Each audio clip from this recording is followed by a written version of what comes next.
The night was supposed to be ordinary. I'd just wrapped up a long day at the office and was actually looking forward to a quiet evening at home.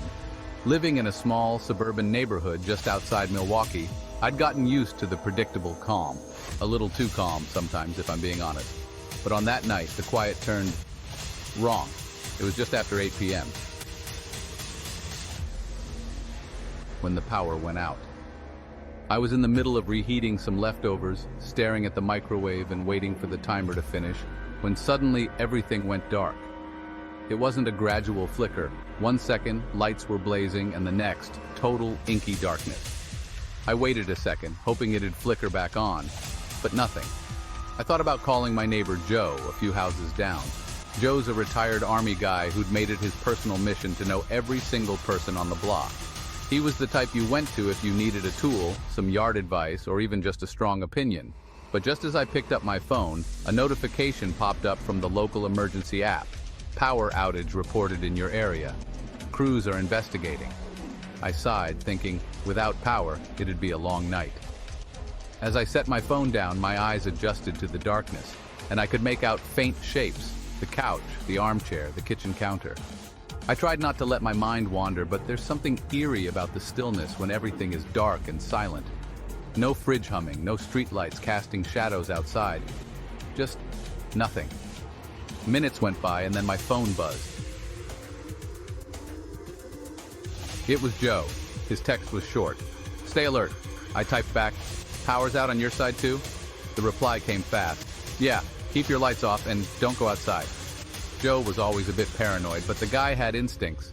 The Army had trained him well, and if Joe was saying something like that, I knew it was best to listen. I closed the curtains, feeling a slight chill run through me. Why was he being so cryptic? Then, out of nowhere, I thought I heard something. A low, distant thud, like someone closing a car door. I froze, trying to decide if it was my imagination, but a second later there was another sound, closer this time. Like a footstep. I tried to rationalize it, I told myself. I live in a neighborhood where people look out for each other, you know? But when I peered through the edge of the curtain, there was no one on the street, no flashlights, no movement, just pure, unnerving silence. I pulled back from the window, debating what to do next. Should I go outside to see if anyone else was around? My gut told me to stay put, but curiosity was starting to get the best of me. Then my phone buzzed again. This time it was a group message from Matt, another guy on our block. Matt was more of a night owl, always up late watching TV or tinkering with his car. His message read, "Anyone else hear that banging outside?" That was all it took. Now I was on edge. I replied, "Yeah, what was that?" Seconds later, Joe jumped into the chat. "Lock your doors. Don't even peek outside." Now my heart was racing. I double-checked my locks, feeling a little ridiculous. But as I clicked the last lock in place, I heard something faint. A light tap, tap, tap on the glass near my front door. I froze, staring at the door. My immediate thought was to ignore it, but the tapping continued, slow and deliberate, like whoever was outside was trying to get my attention without causing a scene. My phone buzzed again. This time it was a private message from Joe. "If they come to your door, do not open it. They're just testing to see who's home." I felt my pulse quicken, trying to process what he was implying. Testing who's home? That didn't make sense. Unless this wasn't just a random outage. Was someone targeting our block? And for what? The tapping stopped, and I dared to exhale, but just as I began to relax, a new sound caught my attention. It was coming from the side of the house, footsteps crunching slowly, deliberately over the dead leaves by my window.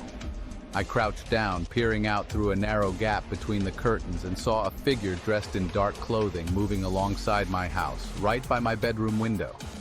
They moved with purpose, taking long, calculated strides as though they knew exactly where they were going. I couldn't make out any details, but whoever it was, they were tall, wearing a hood pulled low over their face. I pulled back, trying to breathe quietly. My mind raced with questions. Who were they? What did they want? I felt trapped, like I'd stepped into some twisted game where I didn't know the rules. Suddenly, another message from Matt came through. "Saw someone by your place too, Mike. I'm calling the cops." I quickly texted back, "Do it fast. They're at my window now." I felt a surge of relief knowing that Matt was taking action, but the anxiety was still gnawing at me. What if help didn't arrive in time? What if this person was inside before the cops even made it here? Minutes crawled by, each one feeling like an hour. The footsteps faded, replaced by silence once more, but the dread lingered, thick and suffocating. I couldn't shake the feeling that I was being watched, that someone was out there just waiting for the right moment. After what felt like an eternity, I heard sirens in the distance, and a few minutes later, the flashing red and blue lights lit up my front window. Relief flooded through me, and I dared to peek outside again, hoping to see the police talking to whoever had been lurking around. But the street was empty. The officers were out there, scanning the area, but whoever it was had vanished. The cops did a sweep of the neighborhood, going door to door to check on people. When they reached me, I stepped outside, finally feeling a sense of safety in their presence. I told them everything I'd seen and heard, about the figure by my window, the strange noises, the texts from my neighbors. They listened patiently, nodding, but it was clear they didn't have much to go on. One of them, Officer Reynolds, reassured me, saying, "Could have been kids messing around, especially with the blackout." But I knew what I'd seen. And when I glanced over at Joe, who was standing by his porch, his face was pale, his jaw tight. He caught my eye, giving me a quick nod as if to say, as the cops wrapped up, they told us to keep our doors locked and promised to keep an eye on the neighborhood, but I knew they couldn't stay forever. I thanked them, went back inside and tried to settle down, but sleep was out of the question. Every time I closed my eyes, I could still feel that presence, see that shadow moving outside my window. The power finally came back around 2 a.m. I stayed awake, listening to every creak and groan the house made, paranoid that I'd hear that tapping on the window again. But the night passed without any more incidents. The next morning, Joe and Matt met me on the sidewalk. We exchanged uneasy glances, each of us looking like we'd barely slept. Matt finally broke the silence. "Whatever happened last night, that was no prank." Joe nodded solemnly.